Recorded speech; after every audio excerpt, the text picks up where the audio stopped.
दोस्तों I know, इससे पहले भी मैंने यक्षिनी के ऊपर ऑलरेडी बहुत सारी वीडियोस बना दी हैं, लेकिन आज की हमारी जो कहानी है वो इतनी ज़्यादा खौफनाक और इतनी ज़्यादा डरावनी है कि इस कहानी को देखने और सुनने के बाद आपकी रूह बड़ी ही बुरी तरह से कांप जाएगी। क्योंकि आज की वीडियो में मैं आप लोगों को एक ऐसी यक्षिनी की कहानी से रूबरू करवाने के लिए लेकर जा रहा हूँ जिस यक्षिनी ने अपना रूप बदलकर खुद को एक नई नवेली लड़की बना लिया और इसी के साथ उसने एक परिवार के सारे मर्दों को अपने वश में कर लिया। ये बाहर से दिखती बहुत खूबसूरत है, लेकिन अंदर से इसका रूप उतना ही भयानक होता है और अगर किसी आम इंसान के सामने ये असलियत में आ जाए तो शायद उसके पैरों तलों जमीन ही निकल जाएगी, क्योंकि ये यक्षिनियां बहुत डरावनी और बहुत भयानक होती हैं। तो फिर आगे क्या करेगी वो यक्षिनी उस परिवार का, ये सब जानने के लिए देखिए एक और रोंगटे खड़े कर देने वाली कहानी। इस कहानी की शुरुआत में हम एक शहर नाम की लड़की को देखते हैं जो कि उस वक्त पर अपनी मौसी से बात कर रही थी और बात करते करते वो उन्हें बताती है कि मेरे पापा ने एक दूसरी शादी कर ली है। ये सब सुनकर उसकी मौसी को बहुत अजीब लगता है। वो शहर से पूछती है कि इस उम्र में तुम्हारे पापा ने किससे शादी की, और जब शहर उस लड़की का उन्हें फोटो दिखाती है तो दोस्तों वो बहुत ही शॉक हो जाती है। मौसी शहर से बोलती है कि ये लड़की कोई आम लड़की नहीं है, बल्कि ये एक यक्षिनी है, एक डायन है। ये शहर को उनकी बात का कुछ भी समझ में नहीं आता कि आखिर उनकी मौसी ये कैसी बातें कर रही है। लेकिन थोड़ी देर के बाद उसकी मौसी उसे बताती है कि आज से काफ़ी टाइम पहले इस औरत ने मेरे बेटे से भी शादी की थी और ये मेरे घर के अंदर बहू बनकर आई थी, लेकिन कुछ ही टाइम के बाद ये मेरे बेटे को भी खा गई थी। और मेरा बेटा ही नहीं, इसने ना जाने कितने मर्दों से शादी की है और ये उसे भी खा जाती है, उसे मार देती है। ये कोई साधारण सी इंसान नहीं, बल्कि ये एक यक्षिनी है। ये सब बोलते बोलते उसकी मौसी बहुत ही परेशान हो जाती हैं और शहर को कुछ भी समझ में नहीं आता कि आखिर उसकी मौसी ये कैसी बातें कर रही है। शहर को बहुत डर लगता है और वो यहाँ से भाग जाती है। अब दोस्तों इसी के साथ वो रास्ते में कार के अंदर बैठकर अपने घर पर जा रही थी और जब वो जाती है तो हमको पता चलता है शहर का एक बेटा भी है जिसका नाम आरव है। दरअसल वो बहुत छोटा है और वो अपने पति के साथ और अपने बेटे के साथ अपने पिता के साथ एक बड़े से घर के अंदर रहती है। अभी कुछ टाइम पहले शहर की माता की मृत्यु हो गई थी और इसीलिए उसके पिता तब से अकेले रहते थे। लेकिन अभी खबर ये है कि उन्होंने एक माया नाम की लड़की से शादी कर ली है और ये वही लड़की है जिसको मौसी यक्षिनी कहकर बुला रही थी। अब इसी के साथ थोड़ी देर के बाद इनका घर आ जाता है और तभी यहाँ पर शहर कार से उतरकर अपने बेटे आरव को लेकर अपने घर की तरफ बढ़ना शुरू कर देती है। अब ये दोनों जैसे ही अपने घर के पास पहुंचते हैं तो इन्हें अपने घर के पास लगे झूले पर एक औरत झूला झूलते हुए दिखाई देती है और इसी के साथ वो बड़ी ही जोर जोर से गुनगुना रही थी। ये सब देखकर शहर को बहुत अजीब लगता है और थोड़ी देर के बाद वो झूले की तरफ चेक करती है तो वो बहुत ही शॉक हो जाती है। अगले ही पल वो औरत वहां से गायब हो चुकी थी और वो झूला अपने आप ही हिल रहा था। और दोस्तों इतना ही नहीं, थोड़ी देर के बाद शहर नोटिस करती है कि उसका बेटा आरव जो कि 1 मिनट पहले उसके साथ था, लेकिन अब वो न जाने कहाँ चला गया था। वो हर जगह उसे आवाज लगाती है लेकिन वो उसे कहीं भी दिखाई नहीं देता। थोड़ी देर के बाद शहर अपने घर के अंदर प्रवेश करती है। वो वहां जाकर अपने पिताजी से मिलती है लेकिन उसका बेटा उसे कहीं भी दिखाई नहीं दे रहा था। और फिर तभी थोड़ी देर के बाद इन्हें किसी के गुनगुनाने की आवाज सुनाई देती है। अगले ही पल हम देखते हैं सीढ़ियों से कोई नीचे आ रहा था और दोस्तों ये कोई और नहीं बल्कि ये वही औरत माया होती है जिससे इसके पिताजी ने शादी की है। माया के साथ में आरव भी होता है और वो उसे अपने साथ नीचे लेकर आती है। उसकी शक्ल को देखकर ऐसा लग ही नहीं रहा था कि वो कोई इंसान है। माया शहर से बोलती है कि आरव आज रात को मेरे साथ में सोएगा और तभी वो उसे लेकर यहाँ से निकल जाती है। उसके जाते ही शहर अपने पिताजी से पूछती है, पिताजी मुझे तुमसे कुछ बात करनी है। तुमने इस नई नवेली लड़की से शादी की है, लेकिन क्या तुम्हें इसके बारे में कुछ पता भी है? ये कहाँ से आई है और कहाँ रहती है? दोस्तों हम देखते हैं कि उसके पिताजी उसकी जवानी पर इस तरह से खो चुके थे कि उन्हें इन सब बातों में कोई इंटरेस्ट ही नहीं था। वो अपनी बेटी शहर से बोलते हैं कि वो लड़की बहुत नेक दिल इंसान है और मेरा बहुत अच्छे से ख्याल रखती है, और वो जैसी भी है अब तुम्हारी माँ है। और बस यही कहकर वो वहां से निकल जाते हैं। दोस्तों, शहर को कुछ भी समझ में नहीं आता, क्योंकि उसने आज से पहले अपने परिवार का ऐसा बर्ताव कभी भी नहीं देखा था, और खासकर अपने पिता का तो बिल्कुल भी नहीं। वो समझ जाती है कि कुछ ना कुछ गड़बड़ जरूर है। अब इसी के साथ थोड़ी देर के बाद वो घर के और अंदर जाती है और वो देखती है कि उस घर के सारी खिड़कियां एकदम बंद है। ये देखकर वो बहुत ही शॉक हो जाती है और खिड़की को खोलने की कोशिश करती है, लेकिन तभी वहां पर इनके घर का नौकर, जिसे सब लोग प्यार से काका बोलते हैं, वो आ जाता है। काका वहां पर आकर एक बार फिर से सारी खिड़कियों को बंद कर देते हैं और इसी के साथ वो अब शहर से बोलते हैं कि खिड़कियों को बंद रखना, क्योंकि हमारी जो नई नवेली दुल्हन है यानी कि माया, उसे रोशनी बिल्कुल भी पसंद नहीं है। और हैरानी की बात तो यह है, वो उससे कुछ ज्यादा बात नहीं करता। उसके चेहरे पर एक अजीब सा डर था। और थोड़ी देर के बाद उस यक्षिनी की यानी कि माया की आवाज आती है और वो यहाँ से चला जाता है।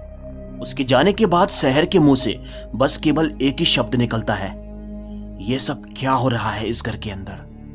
वेल गाइस, इसके बाद तभी सुबह होती है और सुबह के वक्त पर हम माया और शहर के पिताजी को देखते हैं। शहर के पिताजी किसी जरूरी काम से कहीं जा रहे थे और जब वो जाने के लिए घर का दरवाजा खोलते हैं तो बाहर से आती हुई रोशनी से माया को बहुत तकलीफ होती है।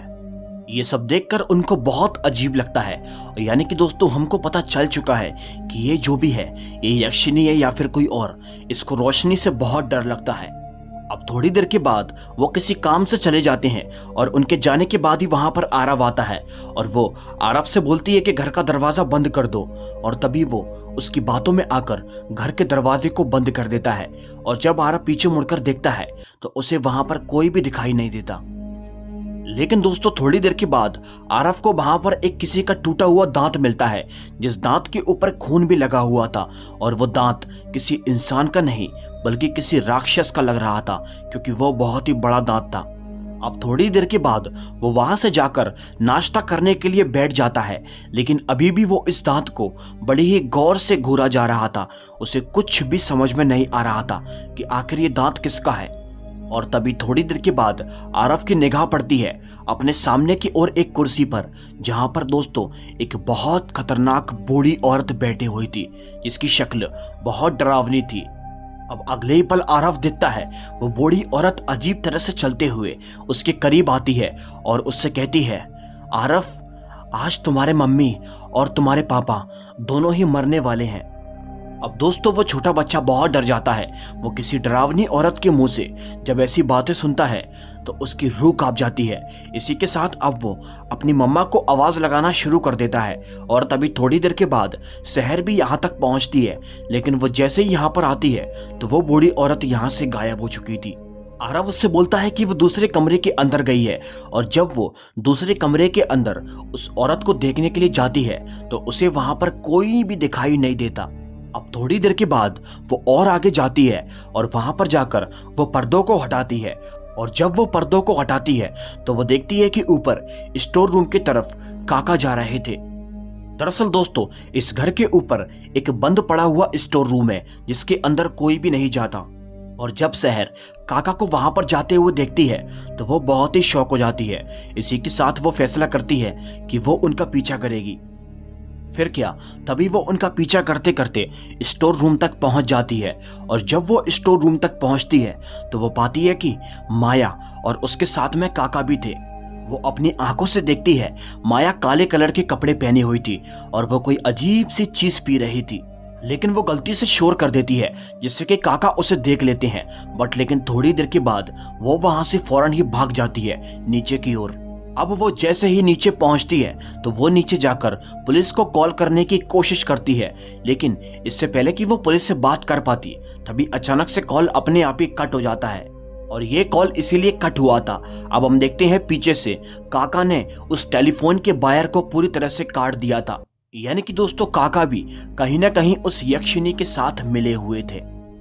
अब ये सब देखकर शहर बहुत ही डर जाती है। उसे यकीन हो चुका था कि ये कोई इंसान नहीं बल्कि कोई यक्षिनी है। अब उसी रात को शहर का पति मिलन भी यहाँ तक पहुंच जाता है, लेकिन जब वो अंदर आता है तो वो यक्षिनी उसे भी पकड़ लेती है और अपनी गलत निगाहों से उसे भी देखती है। ये सब देखकर शहर बहुत ही डर जाती है और तभी वो अपने पति मिलन को अपने साथ वहां से लेकर चली जाती है। अब उसी रात को शहर अपने पति मिलन को सारी बातें बताती है और वो कहती है कि हमारे घर के अंदर जो औरत माया बनकर घूम रही है, दरअसल वो कोई इंसान नहीं बल्कि कोई यक्षिनी है और उसने पापा को पूरी तरह से अपने वश में कर लिया है, अपने जाल में फंसा लिया है और पापा ने उसकी बातों में आकर उससे शादी कर ली, लेकिन वो बिल्कुल भी ठीक नहीं है। शहर उसे उस यक्षिनी के बारे में बहुत कुछ बताती है, लेकिन हैरानी की बात तो यह है वो उसकी बातों पर ज्यादा खास विश्वास नहीं कर रहा था और ना ही वो उसकी बातों को दिल पर लगा रहा था। वो उससे कहता है कि हम सुबह बात करेंगे और तभी इसी के साथ रात के वक्त पर ये तीनों के तीनों सो जाते हैं। लेकिन इसी के साथ आधी रात को यहाँ पर शहर की आंख खुलती है और वो जैसे ही उठती है तो वो अपना मोबाइल उठाकर अपनी मौसी को कॉल करने की कोशिश करती है। घर के अंदर बिल्कुल भी नेटवर्क नहीं आ रहे थे, इसीलिए वो घर से बाहर चली जाती है और जब वो घर से बाहर जाती है तो एकदम से मोबाइल के नेटवर्क्स आ जाते हैं। जैसे ही नेटवर्क आते हैं तो वो अपनी मौसी को कॉल मिलाती है और जब वो उनसे बात करती है तो वो अपने साथ बीती सारी घटनाओं के बारे में अपनी मौसी को बताती है। वो कहती है कि आप एकदम सच कह रही थी, ये कोई साधारण सी औरत नहीं है बल्कि ये कोई यक्षिनी है। मौसी बोलती है, मैंने तो तुमसे पहले ही कहा था लेकिन तुमने मेरी बात का यकीन नहीं किया। शहर बोलती है कि मुझे कुछ भी समझ में नहीं आ रहा है, पहले उसने मेरे पापा को वश में किया और अब उसने मेरे पति को भी अपने वश में कर लिया है। वो मेरी बात मानने को तैयार ही नहीं है, प्लीज मेरी मदद करो। मौसी उससे बोलती है कि मुझे उसके बारे में ज्यादा कुछ नहीं पता, लेकिन हाँ मैं उसकी एक कमजोरी को जानती हूँ, उसे रोशनी से बहुत तकलीफ होती है, वो रोशनी से बहुत डरती है। और दोस्तों इसी के साथ उसकी मौसी शहर को उस यक्षिनी के बारे में कुछ और बता पाती, तभी हम देखते हैं उनके कमरे के अंदर वो यक्षिनी पहुंच जाती है और दोस्तों उनके कमरे के अंदर आकर वो खौफनाक यक्षिनी शहर की मौसी को भी जान से मारकर चली जाती है। इधर दूसरी तरफ हम शहर को देखते हैं जिसे सामने की ओर एक सफेद साड़ी पहने एक औरत दिखाई देती है और जब वो औरत धीरे धीरे करके उसके करीब आती है तो दोस्तों ये कोई और नहीं बल्कि ये माया होती है, या फिर कह लो कि वही यक्षिनी होती है। वो यक्षिनी जैसे ही शहर के करीब आती है शहर उससे बोलती है, मैं तुम्हारे बारे में सब कुछ जानती हूँ, तुम कोई इंसान नहीं बल्कि तुम एक यक्षिनी हो। माया उससे कहती है, ओह तो शायद तुम्हें मेरे बारे में सब कुछ पता चल चुका है, तुम एकदम सच कह रही हो, मैं कोई इंसान नहीं बल्कि एक यक्षिनी हूँ और मैं आज ही तुम्हारे पिता को मार दूंगी। ये सब बातें सुनकर शहर बहुत ही शौक हो जाती है क्योंकि उसे अपने पिता की बहुत ही फिक्र थी और अगले ही पल हम देखते हैं उसके पिता भी यहाँ तक पहुंच जाते हैं। उसके पिता को बहुत अजीब लगता है क्योंकि दोनों आपस में रात में बातें कर रही थी।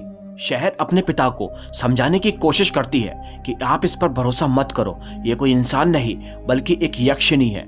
लेकिन दोस्तों उस यक्षिनी ने उसे इस तरह से अपने वश में कर रखा था कि उन्हें कुछ और दिखाई नहीं दे रहा था और वो अपनी बेटी की बात को ना मानते हुए उस यक्षिनी के साथ वहां से चले जाते हैं।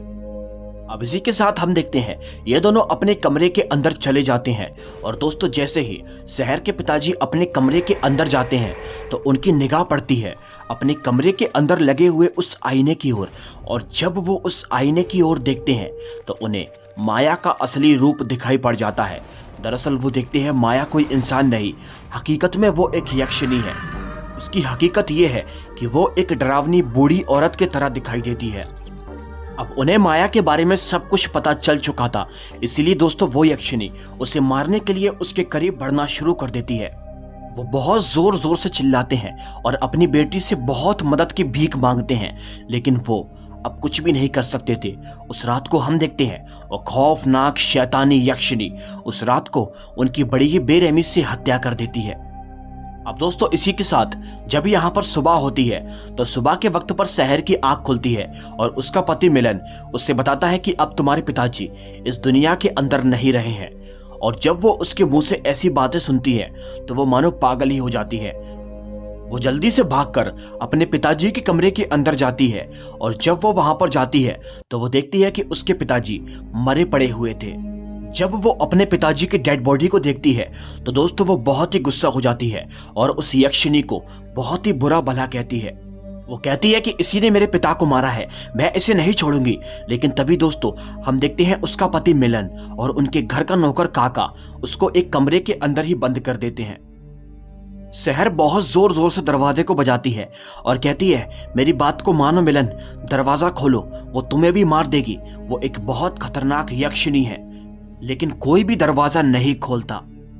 इसके बाद तभी इधर दूसरी तरफ हम देखते हैं, अब उसके पिता को मारने के बाद इस यक्षिणी की नजर शहर के पति पर पड़ जाती है और वो यहाँ पर इमोशनल होने का नाटक करती है और कहती है कि उनकी मौत के बाद तो मैं पूरी तरह से अकेली रह गई हूँ, अब पता नहीं न जाने मेरा कौन होगा इस दुनिया के अंदर।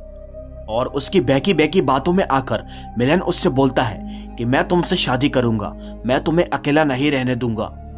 ये सब सुनकर वो यक्षिणी बहुत ही खुश हो जाती है क्योंकि उसका अगला शिकार तैयार था। वो यक्षिणी उसके पीछे आती है और उसका चेहरा बहुत ही भयानक हो जाता है और वो उससे कहती है कि हम आज रात को ही शादी कर लेंगे। लेकिन इससे पहले वो यक्षिणी उसे अपने वश में करके उससे कहती है कि तुम्हें शादी करने से पहले अपनी पत्नी को मारना होगा क्योंकि तुम एक दूसरे से शादीशुदा हो और जब तुम उसे मार दोगे तो तुम्हारा रिश्ता भी टूट जाएगा। अब दोस्तों वो पूरी तरह से उस यक्षिणी के वश में हो चुका था तो वो ये काम भी करने को तैयार हो जाता है। जी हाँ, अगले ही सीन में हम देखते हैं मिलन अपनी पत्नी शहर के पास जाता है और उससे बहुत ही बहकी बहकी सी बातें करता है। वो उससे माफी मांगता है और कहता है कि मुझे तुमसे ऐसे बात नहीं करना चाहिए थी। और दोस्तों इसी के साथ वो मौके का फायदा उठाकर अपनी पत्नी को गला घोंटकर मारने की कोशिश करता है। उसे बहुत तकलीफ हो रही थी और तभी थोड़ी देर के बाद वो उसे जान से मार देता है। लेकिन रुको, दरअसल दोस्तों वो हकीकत में मरी नहीं थी, वो मरने का नाटक कर रही थी जिससे कि ये यक्षिणी और मिलन यहाँ से निकल जाएं। और जब वो मरने का नाटक करती है तो उस यक्षिणी को और मिलन को ऐसा ही लगता है जैसे कि शायद वो मर चुकी है, इसलिए वो दोनों उस कमरे से बाहर चले जाते हैं। और जब ये दोनों यहाँ से निकल जाते हैं तो फाइनली शहर एक बार फिर से जागती है। वो समझ जाती है कि वो यक्षिणी उसके पति को कहाँ लेकर गई होगी और तभी वो एक कमरे के अंदर जाती है और वहां के पर्दे को हटाती है। वो जैसे ही पर्दे को हटाती है तो वो देखती है ऊपर की ओर उसे काका दिखाई देते हैं क्योंकि यक्षिणी उसके पति को स्टोर रूम के अंदर लेकर गई थी और यहाँ पर काका उसकी पहरेदारी कर रहे थे। अब ये सब देखकर शहर नीचे से एक बहुत बड़ा डंडा लेकर जाती है और वो काका के करीब बढ़ती है और उनके सर पर पीछे से वार करती है। और जब वो उनके सर पर वार करती है तो वो वहीं पर बेहोश हो जाते हैं। इसी के साथ हम देखते हैं वो आगे की तरफ बढ़ना शुरू कर देती है और अब वो फाइनली स्टोर रूम तक पहुंच जाती है। जैसे ही वो स्टोर रूम के पास जाती है तो वो देखती है कि वो यक्षिणी उसके पति मिलन से शादी करने की कोशिश कर रही है। उसके पास उसका बेटा आरव भी बैठा हुआ था। अब शहर अपने पति को होश में लाने की बहुत कोशिश करती है लेकिन वो उस यक्षिणी के वश में इस तरह से हो चुका था कि वो होश में आने का नाम ही नहीं ले रहा था। अब इसी के साथ वो अपने बेटे आरव के पास जाती है और तभी वो यक्षिणी उसे भी देख लेती है। अब वो यक्षिणी उसका गला जोर से दबा देती है और कहती है कि तुम ये शादी होने से नहीं रोक सकती। इसी के साथ वो उसे बहुत दूर फेंक देती है। अब थोड़ी देर के बाद शहर देखती है कि वो यक्षिणी उसके पति के साथ 7 फेरे ले रही है। उस बेचारी को कुछ भी समझ में नहीं आता। उसके पास वक्त बहुत ही कम बचा हुआ था क्योंकि अगर एक बार उसने मिलन से शादी कर ली तो वो हमेशा के लिए उसी का हो जाएगा। अब दोस्तों थोड़ी देर के बाद शहर को अपनी मौसी की एक बात याद आती है कि उस यक्षिणी को रोशनी से बहुत डर लगता है और एक रोशनी ही है जो उस यक्षिणी को हरा सकती है। इधर हम देखते हैं उस यक्षिणी के 6 फेरे पूरी तरह से कंप्लीट हो चुके थे और वो 7वां फेरा लेने के लिए जा रही थी। लेकिन इससे पहले कि वो 7वां फेरा ले पाती तभी हम यहाँ पर देखते हैं शहर को। शहर स्टोर रूम का दूसरा दरवाज़ा खोल देती है जो दरवाज़ा बहुत देर से बंद था। और जब वो उस दरवाजे को खोलती है तो दोस्तों वहाँ पर बहुत खतरनाक वाली रोशनी आती है और वो रोशनी यक्षिणी के ऊपर आकर पड़ती है जिससे कि वो यक्षिणी जलकर पूरी तरह से भस्म हो जाती है। जैसे ही वो यक्षिणी मरती है तो इसी के साथ हम देखते हैं मिलन को और उसके बेटे आरव को पूरी तरह से होश आ जाता है और इनका ये परिवार उस मनहूस यक्षिणी से बच जाता है।